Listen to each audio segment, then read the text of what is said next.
আসসালামু আলাইকুম। Welcome to back Jemis cooking and beauty. বন্ধুরা, আপনারা সবাই কেমন আছেন? আশা করি আলহামদুলিল্লাহ সবাই ভালো আছেন, সুস্থ আছেন। আজকে আমি আপনাদেরকে দেখাবো দেশি মুরগি কিভাবে রান্না করলে গন্ধ লাগে না এবং পারফেক্টলি স্বাদ আসে। তাই ভিডিও স্কিপ না করে পুরোটা দেখতে থাকুন। আর নতুন নতুন ভিডিও পেতে চ্যানেলটি সাবস্ক্রাইব করে রাখুন। বন্ধুরা, আমার এই রেসিপি যদি ভালো লাগে প্লিজ চ্যানেলটি সাবস্ক্রাইব করবেন, লাইক কমেন্ট ও বন্ধুদের সাথে শেয়ার করবেন। চলুন আজকে জেনে নেওয়া যাক দেশি মুরগি কিভাবে রান্না করলে খুবই মজার হয়, একদম পারফেক্টলি স্বাদ আসে। তাই কথা না বেরিয়ে রেসিপিটি শুরু করা যাক।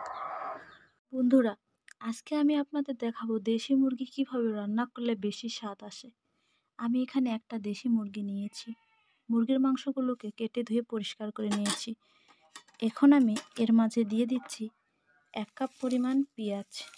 আপনারা চাইলে পেঁয়াজ বেটে দিতে পারেন। আমি এখানে 1 কাপ পরিমাণ পেঁয়াজ দিয়েছি। এরপর এখানে দিয়ে দিচ্ছি স্বাদ মতো লবণ, দিয়ে দিচ্ছি স্বাদ মতো পরিমাপ অনুযায়ী হলুদ,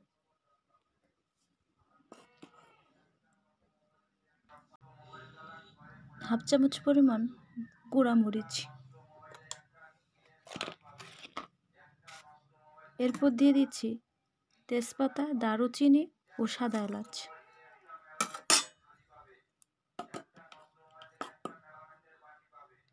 এরপর দিয়ে দিচ্ছি কাঁচা মরিচ বাটা। আপনারা চাইলে গুঁড়া মরিচ দিয়ে করে নিতে পারেন। আমি কাঁচা এবং গুঁড়া দুটোই দিয়েছি। দিয়ে দিচ্ছি আদা রসুনের বাটা।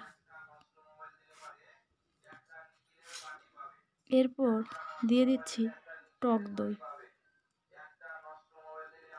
সামান্য পরিমাণ টক দই দিয়েছি।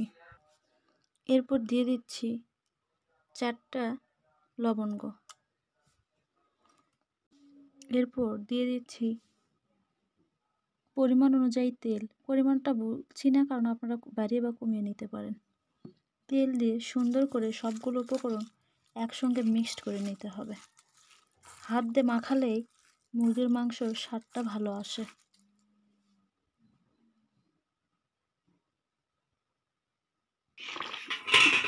মাংসটা মাখানো হয়ে গেছে। এটা এখন আমরা 1 ঘন্টার জন্য রেস্টে রেখে দেব ঢাকনা দিয়ে ঢেকে। বন্ধুরা, চুলায় উঠিয়ে দিয়েছি। এখন এভাবে নেড়ে চেড়ে আমি চুলা থেকে মাংসটি রান্না করে নামিয়ে নিব। আমি ভিডিও কিছুটা স্কিপ করেছি, তাই পুরোটা দেখানো সম্ভব হলো না। বন্ধুরা, চুলা থেকে মাংসটি হয়ে গেছে, এখন নামিয়ে নিব। বন্ধুরা, চুলা থেকে নামিয়ে পরিবেশন করলাম। দেখুন কেমন হয়েছে, আপনারা দেখেই বলুন মাংসটা রান্না কেমন হয়েছে। এটি দেখতে যেমন লোভনীয় হয়েছে, খেতে অনেক মজার হয়েছে। আপনারা অবশ্যই দেশি মুরগি এভাবে রান্না করে খেয়ে দেখবেন। আশা করি আপনাদের অনেক ভালো লাগবে। আর আমার এই রেসিপি যদি ভালো লাগে তাহলে প্লিজ অবশ্যই চ্যানেলটি সাবস্ক্রাইব করে পাশে থাকবেন। বন্ধুদের ও প্রিয়জনদের সাথে শেয়ার করবেন। আর নতুন নতুন ভিডিও পাওয়ার জন্য সাবস্ক্রাইব করে রাখবেন। বন্ধুরা, দেখুন কতটা সুন্দর হয়েছে। আপনারা বাসায় মেহমান আসলে এভাবে এই রেসিপিটি ট্রাই করতে পারেন। এটি দেখতে যেমন লোভনীয়, খেতেও অনেক মজার।